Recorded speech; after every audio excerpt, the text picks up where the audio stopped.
جو اسے ہی دیکھ رہے تھے۔ آپ ادھر کیوں بیٹھی ہیں؟ ادھر آ جائیں نا۔ اس نے بڑے صوفے اپنے ساتھ خالی نشست کی طرف اشارہ کیا۔ بڑے ابا نے خاموشی سے عمر کو دیکھا۔ اس نے جیسے ڈھیروں غصہ ضبط کیا، بدقت مسکرائی، البتہ آنکھوں میں فارس کے لیے شدید تپش تھی۔ سوری، میں آپ لوگوں کو وقت نہیں دے پا رہی، کچھ ای میلز کرنا تھی، بظاہر مسکرا کر کہتی وہ اٹھی اور جب اس کے ساتھ بیٹھی درمیان میں نامحسوس سا فاصلہ رکھا۔ بڑے بغور سے اس کے چہرے کے اتار چڑھاؤ دیکھ رہے تھے۔ سعدی کیا کہہ رہا تھا؟ کب آؤ گے؟ کب آئے گا وہ؟ فارس نے چڑھا موڑ کر اسے مخاطب کیا، ساتھ ہی آنکھوں سے اشارہ کیا۔ بڑے ابا دوسری سمت بیٹھے تھے، اس کے مڑے چہرے کے تاثرات نہیں دیکھ سکے تھے۔ وہ اسے ابا کے سامنے مخاطب کر رہا تھا، اسے جواب دینا تھا۔ وہ آ جائے گا تھوڑی دیر تک۔ اندر اٹھتے ابال کو دبا کر وہ مسکرائی۔ ابا کے چہرے پہ اطمینان سا جانے لگا۔ اندر سے آتی ندرت چلنے کا کہنے لگی تو وہ اس طرف دیکھنے لگی۔ زمر نے اسے تیز نظروں سے گھورا، مگر وہ سنجیدگی سے واپس ابا کی طرف متوجہ ہوا۔ وہ ٹانگ پہ ٹانگ جمائے پھر سے موبائل دیکھنے لگی، البتہ اندر کوئی ابال سا اٹھنے لگا تھا۔ یہ سب اتنا آسان نہیں تھا جتنا شروع میں لگا تھا۔ چلے ہم ریسٹورانٹ چلتے ہیں، سعدی وہیں آ جائے گا۔ ندرت نے جلدی مچائی اور سیم نے ابا کی چیئر تھامی۔ حنین گھر کے دروازے سے لاک کرنے لگی۔ زمر اور فارس ساتھ ساتھ اٹھے۔ بڑے ابا نے سیم سے آہستہ سے کچھ کہا۔ وہ مڑ کر ان دونوں کو دیکھنے لگا، پھر جلدی سے حنین سے کیمرہ لے آیا۔ آپ دونوں ایک پکچر لے لوں میں؟ امی ابھی آ جائیں نا، آپ بھی؟ نہیں، میں تصویریں نہیں کھنچواتی، میری تصویر اچھی نہیں آتی۔ ندرت دوسرے کاموں میں مصروف تھی، منع کر گئی۔ زمر نے بھی انکار کرنے کو لب کھولے، پھر کنک سے دیکھا۔ ابا اسی جانب دیکھ رہے تھے۔ وہ جبرن مسکرائی، ساتھ فارس کھڑے ہوئے۔ ہلکی سی نظر ڈالی۔ وہ سیاہ پینٹ میں پورے آستین اور گول گلے کی سفید شرٹ میں پہنے ہوئے تھے۔ اس کی ساری شرٹس ایک جیسی ہوتی تھیں۔ کیمرہ لے کر سامنے آ کھڑا ہوا۔ فارس مسکرایا نہیں، بس سنجیدگی سے زمر کے ساتھ کھڑا رہا، البتہ وہ جبرن مسکراتی رہی۔ کلک اور دکھاوا ختم، اور اس سے پہلے ہی باہر نکل گئی۔ اب مزید اس کے قریب رہنا برداشت سے باہر تھا، اور یہ باہر پھیلتے اندھیرے کو دیکھ کر پہلی دفعہ تھا جب زمر کو ایک دم سے فکر ہونے لگی۔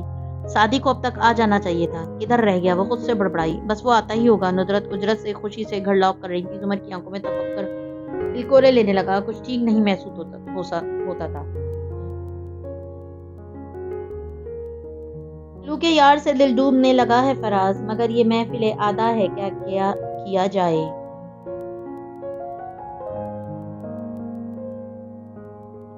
سرے کاردار اندھیرے میں ڈوبنے لگا تو ملازموں نے ساری بتیاں جلا دیں اور اونچا محل چمکنے لگا۔ لاؤنج میں ایک ملازم گملے پہ جھکا پتے تراش رہا تھا اور فیونا اس کے پاس سر پہ کھڑی ہدایت دے رہی تھی۔ جب ہاشم اندر داخل ہوا، فیونا فوراً استقائی۔ پیچھے آتے ملازم سے ہاشم کا بریف کیس لے لیا اور اسے جانے کا کہا۔ وہ کوٹ اتارتے ہوئے سیڑھیوں کی طرف چلتا گیا۔ فیونا پیچھے لپکی، کیا بات ہے؟ ڈنر کی تیاری نہیں ہو رہی کیا؟ مسز عمر نے مسز کاردار کو فون کر کے معذرت کر لی تھی۔ مسز کاردار نے کل کے ڈنر کا کہہ دیا ہے۔ کیوں؟ سیڑھیاں چڑھتے ہاشم نے تعجب سے مڑ کر اسے دیکھا۔ تفصیل نہیں معلوم، غالباً ان کے بھتیجے نے پہلی دعوت دی تھی۔ سعدی، ہاشم نے زخمی سے مسکرا کر سر جھٹکا اور زینہ اترتا وہ اوپر چڑھنے لگا۔ فیونا بے چین سی پیچھے آئی۔ وہ کمرے میں داخل ہوا تو فیونا نے اس کا کوٹ لے لیا، بریف کیس بھی احتیاط سے لے کر رکھا۔ وہ کچھ کہنا ہے؟ وہ ٹائی ڈھیلی کر کے اتارتے ہوئے دوسرے ہاتھ میں موبائل نکال کر دیکھنے لگا۔ جی، مگر آپ کسی کو نہیں بتائیں گے کہ آپ کو مجھ سے معلوم ہوا ہے؟ وہ مسترب سی اس کے سامنے کھڑی سر چکائے کہہ رہی تھی۔ بولو۔ مجھے معلوم ہے، مجھے گھر کے ایک فرد کی بات دوسرے کو نہیں بتانی چاہیے، مگر آپ کے خاندان سے وفاداری کے باعث میں اپنی تقریر مختصر کر کے کام کی بات پہ آؤ۔ مجھے تمہاری اخلاقیات سے کوئی دلچسپی نہیں۔ موبائل کی اسکرین کو انگوٹھے سے اوپر کرتا جا رہا تھا۔ جی، وہ شرمندہ سی ہو کر جلدی سے بولنے لگی، میں نوشروہ صاحب کے متعلق بات کرنا چاہتی ہوں۔ اسکرین پہ انگوٹھا پھیرتے ہاشم نے چونک کر اسے دیکھا۔ کیوں، کہاں ہے وہ؟ وہ تو صبح آفس کے لیے نکلے تھے، اس کے بعد گھر نہیں آئے۔ کیا واقعی؟ اسے اچنبھا ہوا، مگر میں پچھلی رات کا ذکر کرنا چاہتی ہوں جب وہ بے چینی سے جلدی جلدی بولنے لگی۔ ہاشم ابرو پیچھے سنتا کیا۔ میرے چارہ گر کو نوید ہو، صف دشمنا کو خبر کرو، جو وہ قرض رکھتے تھے جان پر، وہ قرض آج چکا دیا۔ اندھیرا آہستہ آہستہ چھوٹے باغیچے والے گھر اور اس کی کالونی کو نکل چکا تھا۔ نوشروہ کاردار اپنی گاڑی کہیں دور کھڑی کر کے اس کالونی کے ایک درخت کی اوٹ میں کھڑا تھا۔ بجلی گئی ہوئی تھی، ساری گلی سنسان اندھیرے میں ڈوبی تھی۔ کہیں اکا دکا یو پی ایس کے انرجی سیور جل رہے تھے، باقی گپ اندھیرا تھا، جس کے باعث پی کیپ پہنے کھڑے نوشروہ کا چہرہ دور سے صاف دکھائی نہ دیتا تھا۔ ہاں، قریب سے دیکھو تو وہ کینہ توز نظروں سے اس کو گھورتا دکھائی دے رہا تھا، جس کے باہر سعدی کھڑا موبائل پہ نمبر ملا رہا تھا۔ نوشروہ کی آنکھیں سرخ لگتی تھیں اور پپوٹے سوجے سوجے سے، جیبوں میں ڈلے ہاتھوں میں لرزش تھی۔ وہ اسی صبح والے ویسٹ ٹائی اور پینٹ میں ملبوس تھا۔ یہ وہ وقت تھا جب سعدی گھر سے نکلا تھا اور ابھی اندر زمر اور فارس بڑے ابا کے ساتھ بیٹھے تھے، موبائل جیب میں ڈالے، ہینڈ فری کانوں میں لگائے۔ وہ آگے بڑھنے لگا تو نوشروہ درخت کی اور سے نکلا اور اس کے پیچھے قدم بڑھا دیے۔ سعدی یہ جینز کی جیبوں میں ہاتھ ڈالے، لبوں میں کوئی مدھم سی سیٹی گنگناتا مگن سا چلتا جا رہا تھا۔ دفتن وہ رکا، مڑ کر پیچھے دیکھا، احتیاط سے اس کا تعاقب کرنا۔ نوشروہ قریبی درخت کی اوٹ میں ہو گیا. وہاں ہر گھر کے آگے پودے یا درخت تھے. سعدی نے آنکھیں سکیڑ کر اندھیر سڑک کو دیکھا اور ادھر ادھر گردن گھمائی. پھر سر جھٹک کر آگے بڑھ گیا. نوشیر وہاں درخت کے عقب سے نکلا اور احتیاط سے فاصلہ رکھ کے پھر اس کا تعاقب کرنے لگا. سعدی یوسف چلتا گیا، موڑ موڑ کر پچھلی گلی میں آ گیا. یہ بھی تاریکی میں ڈوبی تھی. نوشیر وہ یہاں بھی اس کے پیچھے چلتا رہا. اس کے دل میں ہر اٹھتے قدم کے ساتھ جوش اور ابال بڑھتا جا رہا تھا. ایک لاوا تھا جو پھٹنے کو بےتاب سا تھا. تیسری گلی میں مڑنے سے قبل سعدی نے پھر رک کر پیچھے دیکھا. اس کی آنکھوں میں چھمبا سا تھا. گلی ویران اور خالی تھی. دور شاید کسی موٹر سائیکل کے چلنے کی آواز آ رہی تھی. وہ سر جھٹک کر پھر سے آگے بڑھ گیا. ایک گلی سے نکل کر وہ اگلی گلی میں مڑ جاتا. چند منٹ بعد نوشیروان نے چوک کر ادھر ادھر دیکھا. یہ وہی گلی تھی جہاں سے وہ بھی 5 منٹ پہلے نکلے تھے. اسے احساس ہوا کہ وہ انہی 3-4 گلیوں میں پھر رہے ہیں. کیا اسے اندازہ ہو گیا تھا کہ کوئی اس کا پیچھا کر رہا ہے؟ نوشیروان کی آنکھوں میں برہمی درم آئی تھی. اندر ہی اندر شدید تلملاہٹ. اس نے اپنا اور سعدی کا درمیانی فاصلہ بڑھا دیا. دفن سعدی ایک گلی کا موڑ موڑ کر دوسری گلی میں چلا گیا تو وہ دبے قدموں سے اس موڑ تک آیا. اگلی گلی سنسان تھی، خالی ویران. سعدی کہیں نہیں تھا. Damn it! غصے سے اس کا چہرہ سرخ پڑنے لگا. وہ ادھر ادھر گھما، آگے پیچھے پھرا، مگر بالکل اندھیرا تھا. اس گلی میں کوئی بتی نہیں تھی سوائے 2-3 گھروں کے. سڑک کے اطراف کے باقی تمام پلاٹس پہ زیر تعمیر مکان تھے یا محض سریے کھڑے تھے. دن میں یہاں مزدور تھے اور محض میں رات میں صرف جنات. نوشیروان اس گلی کی چوڑی سڑک کے وسط میں کھڑا شدید جھنجھلاہٹ سے آگے پیچھے ایک ایک گھر میں جھانک رہا تھا. وہ کہاں گیا؟ اس نے پوری گلی عبور کی. اندھیرے کے باوجود اطراف میں وہ اتنا دیکھ سکتا تھا کہ سعدی ادھر نہیں تھا. دور کہیں راہگیر بولتے ہوئے گزر رہے تھے. 2-4 گلیاں چھوڑ کر سڑک سے ٹریفک کی آوازیں بھی آ رہی تھی. ایسے میں اس نے رک کر سعدی کی کوئی چاپ سننی چاہی، مگر پس منظر کی آوازوں کے باعث یہ ناممکن تھا. وہ پھر سے پچھلی گلی میں آیا. شدید تلملاہٹ اور اندر ابلتے غصے کے آگے پیچھے جھانکا. اگر ڈھائی سعدی جس گلی میں گم ہوا تھا وہ وہیں ہوگا. چند منٹ ضائع کر کے نوشیروان واپس اس زیر تعمیر مکانوں والی ویران اور اندھیر گلی میں آیا. سڑک کے وسط میں کھڑے ہوئے اس نے ادھر ادھر دیکھ کر اندازہ کرنا چاہا کہ وہ کہاں غائب ہوا تھا. تبھی دور کہیں موبائل کی گھنٹی بجی. اگلے ہی لمحے وہ بند کر دی گئی، مگر نوشیروان کے لبوں پہ بے اختیار مسکراہٹ امڑ آئی. وہ آواز دائیں طرف کر کے ایک زیر تعمیر مکان سے آئی تھی. سعدی اپنا فون سائلنٹ کرنا بھول گیا تھا. نوشیروان نے جیب سے پستول نکالا اور اسے ایک ہاتھ میں پکڑا. اعتماد سے قدم اٹھاتا اس گھر تک آیا. گھر کا گیٹ لگ چکا تھا، مگر اندر برہنہ اینٹوں کی عمارت کے دروازے کھڑکیاں ابھی ندارت تھے. گیٹ کے قریب آ کر اس نے گردن اونچی کر کے جھانکا. وہاں بجری اور سیمنٹ کے ڈھیر کے ساتھ پورچ میں سعدی کھڑا تھا. منہ دوسری طرف تھا. کیا تم مجھ سے چھپ رہے تھے؟ طنزیہ انداز میں سے پکارتے وہ گیٹ کو دھکیل کر اندر داخل ہوا. پاؤں سے گیٹ واپس دھکا دے کر بند کیا. سعدی جو پش کیے کھڑا تھا مڑا. اس کی نگاہیں پہلے نوشیروان کے ہاتھ میں پکڑے پستول تک گئیں اور پھر اس کی آنکھوں تک. تم کیا کر رہے ہو یہاں شیرو؟ بظاہر اطمینان سے کہا. میں تمہیں تمہارا تام کارما دینے آیا ہوں. پستول کی نال بازو لمبا کر کے اس کی طرف بلند کی. ٹی شرٹ میں ملبوس چھوٹے کھٹے گھنگریالے بالوں والے لڑکا اداسی سے مسکرایا. میں نے کبھی کسی کی جان نہیں لی. میرا کرما مجھے گولی کے ذریعے دینے آئے ہو. تم اسی قابل ہو. اس پہ پستول تانے نوشیروان کی آنکھوں سے شرارے پھوٹ پڑے تھے. بہت دفعہ میں نے تمہیں برداشت کیا. سوچا ہاشم بھائی سنبھال لیں گے تمہیں، مگر نہیں سعدی. تمہارا ایک ہی حل ہے. اس کے علاوہ تم کسی اور طریقے سے ہماری زندگی سے نہیں نکلو گے. تم واقعی مجھے مارنے آئے ہو. ابرو اٹھا کر ہلکی سی مسکراہٹ کے ساتھ اس نے تعجب کا اظہار کیا. اسے معلوم تھا شیرو کبھی اس پہ گولی نہیں چلا سکتا. شیرو اس کا دوست رہا تھا. ہاں تم، تاکہ مجھے مزید نقصان نہ دو. میں نے تمہیں کبھی نقصان نہیں دیا شیرو. نرمی سے کہتے ہوئے سعدی کا ہاتھ اپنی جیب کی طرف رینگ رہا تھا. زیادہ اسمارٹ بننے کی کوشش مت کرنا. اپنا موبائل نکال کر زمین پر پھینک دو. پستول کو مزید تانے شیرو نے برہمی سے کہا. سعدی نے گہری سانس لی، موبائل نکالا اور جھک کر زمین پہ رکھا. زمر کی کال آ رہی تھی مگر وہ سیدھا ہو گیا. اس نے سوچا کاش اس کا پین کیمرہ اس کے فرنٹ پاکٹ میں ہوتا، مگر وہ بھی اس کے پاس ابھی نہیں تھا. نہتھا سعدی یوسف نوشیروان کی تنی پستول کے سامنے کھڑا تھا. میرا قصور کیا ہے؟ اندھیرے میں بھی اس کے چہرے کا اطمینان نظر آ رہا تھا. اتنا کچھ کرنے کے بعد تم میں اتنی بھی شرم نہیں کہ اپنا قصور پوچھ رہے ہو؟ صدمے اور غصے سے سامنے کھڑے نوشیروان کی آواز کپ کپ آئی. تم نے میری زندگی کی ہر خوشی اسپائل کی. تم نے مجھ سے میرا بھائی چھینا، میری ماں کا اعتبار چھینا. میرا باپ اس حالت میں مرا کہ وہ مجھ سے نفرت کرتا تھا. صرف تمہاری وجہ سے. بھپرے ہوئے انداز میں کہتے اس کی آواز بلند ہوئی. آنکھوں کی سرخی اور تیش بڑھ رہا تھا. میں نے ہمیشہ تمہارے ساتھ اچھائی کی شیرو. بکواس نہیں کرو، وہ غرایا، آج تم اپنا منہ بند رکھو گے، آج تم صرف مجھے سنو گے۔ اوکے شیرو۔ سعدی نے سر کو تسلیماً خم دیا، البتہ پہلی دفعہ اس کے چہرے پہ چھایا اطمینان قدرے پریشانی میں بدلتا نظر آیا۔ میرا نام نوشیروہ ہے۔ وہ غصے سے پہلی آنکھوں کے ساتھ چلایا، پستول ہنوز تان رکھی تھی۔ مجھے اس نام سے مت پکارو جس سے مجھے میرے دوست پکارتے تھے۔ تم میرے دوست نہیں ہو، تم ایک احسان فراموش آدمی ہو۔ تم نے میرا ہر رشتہ خراب کیا، تم نے میرا اور شہری کا تعلق بھی خراب کیا۔ میں نے شہرین سے اپنی بکواس بند رکھو۔ ساتھی غضبناک ہو کر اس نے کلک کے ساتھ پستول لوڈ کیا۔ ساتھی کو سرخ بتی جلتی محسوس ہونے لگی تھی۔ تم نے شہری کو بلیک میل کیا، تم نے میرے اور اس کے ہر ممکنہ تعلق کو خراب کیا۔ تم ہمیشہ میرے ساتھ یہی کرتے ہو۔ تم اس قابل نہیں ہو کہ تمہیں زندہ چھوڑا جائے۔ مجھے تمہارے اور شہری کے بارے میں کچھ نہیں پتا، مگر میں نے اسے بلیک میل نہیں کیا۔ میں مزید کوئی صفائی نہیں دوں گا، مگر تم مجھ سے میری زندگی نہیں چھین سکتے۔ وہ سنجیدہ نظریں نوشیروہ پہ جمائے ٹھہرے ہوئے لہجے میں کہہ رہا تھا، یہ زندگی اللہ نے مجھے دی ہے، کسی انسان کو حق نہیں ہے کہ وہ مجھ سے میری زندگی چھینے۔ اندھیرے پورچ پہ پینٹ کے ڈبوں، بجری اور سیمنٹ کے ڈھیر کے سامنے کھڑے ان دونوں لڑکوں کے چہرے پہ اندھیرے میں مدھم دکھائی دے رہے تھے۔ دونوں کے درمیان چند فٹ کا فاصلہ تھا اور نظریں ایک دوسرے پہ جمی تھیں۔ آج تم مجھے روک نہیں سکتے۔ میں نے قسم کھائی تھی کہ تمہیں اپنے ہاتھ سے گولی ماروں گا۔ تفکر حقارت سے اسے دیکھتے شیرو نے دوسرے ہاتھ کی کف سے منہ رگڑا۔ سعدی کی آنکھیں سکڑی، نظریں اس کے پستول پہ پکڑے ہاتھ تک گئیں جو ہلکا سا کپ کپا رہا تھا۔ تم پھر سے ڈرگز لینے لگے ہو نا؟ ایسا مت کرو اپنے ساتھ شیرو۔ اس کی آنکھوں میں فکر مندی ابھری۔ اپنی بکواس اپنے پاس رکھو، آج تمہاری باتیں مجھ پہ اثر نہیں کرتی۔ آج تم نے اپنے ہر عمل پہ مہر لگا دی ہے۔ تنفر سے اسے دیکھتا وہ غرایا۔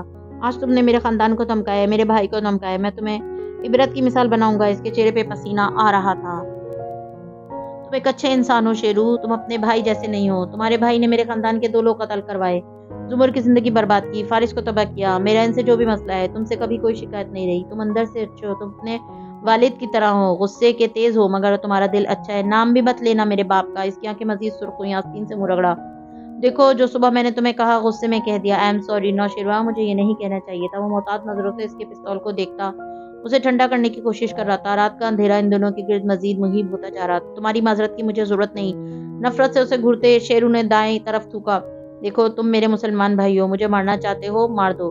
تم اگر مجھ پہ ہاتھ اٹھاؤ گے میں تب بھی تم پہ ہاتھ نہیں اٹھاؤں گا۔ تم پوائنٹ بلینک پہ مجھے شوٹ کر کے چلے جاؤ، کوئی یہاں نہیں ہے میرے شیرو، مگر اللہ دیکھ رہا ہے۔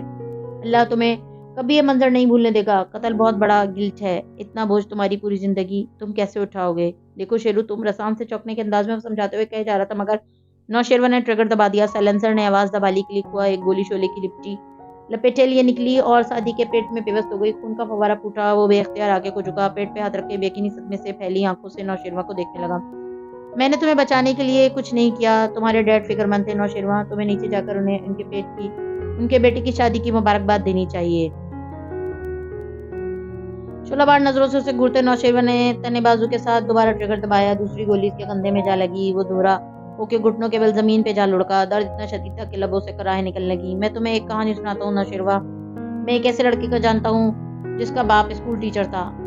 تکلیف سے چہرہ سفید پڑتا جا رہا تھا، سفید شرٹ بھی سرخ ہوتی جا رہی تھی۔ نوشیروہ قدم قدم چلتا قریب آیا۔ میں نے کہا مجھے شیرو مت کہو میرا نام۔ اس نے بوٹ سے سعدی کے منہ پہ ٹھوکر ماری، وہ کمر کے بل زمین پہ گرا۔ نوشیروہ ہے کار سے کہتے اس کے ساتھ کھڑے گردن جھکائے اس نے سعدی کو دیکھا، وہ تیزی سے بہتے خون کے ساتھ زمین پہ گرا پڑا تھا۔ بوٹ جہاں پہ لگا تھا وہاں منہ سے خون رسنے لگا تھا، بے حد شدید درد تھا، اس کا جسم جل رہا تھا، وہ کرانا چاہ رہا تھا مگر آوازیں نہیں نکل رہی تھی۔ سفید پڑتے چہرے اور بند ہوتی آنکھوں کے ساتھ اس نے اپنے سر پہ کھڑے نوشیروہ کو دیکھا جو ہاتھ جھکائے ابھی تک اسی پہ پستول تانے ہوئے تھے۔ اس سب کے بعد ڈیڈ مجھے کیا سمجھتے ہوں گے؟ صرف اپنا بیٹا۔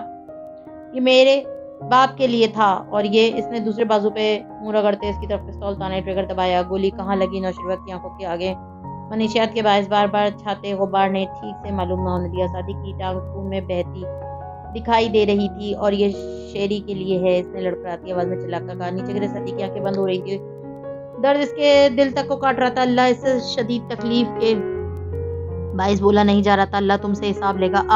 اس کی پلکیں بھاری ہو رہی تھی، آنکھوں کے آگے اندھیرا چھا رہا تھا۔ سر پہ کھڑا نوشیروہ دلا رہا تھا، مجھے اس کی پرواہ بھی نہیں ہے۔ شدید نفرت سے اسے دیکھتے شیرو نے بوٹ سے اس کے سر کو ٹھوکر ماری، سعدی کا زخمی چہرہ پرے لڑک گیا۔ تم اسی قابل ہو۔ اس نے بوٹ سے اس کے وجود کو چند اور ٹھوکریں ماری، کتنی اور کدھر، حساب کتاب کھو گیا۔ بالآخر تھک کر وہ رکا اور ادھر ادھر دیکھا۔ اندھیرے میں پورچ میں کھڑا تھا، اس کے قدموں میں خون لت پت تھا اور سعدی اس کے پیروں پہ گرا پڑا تھا۔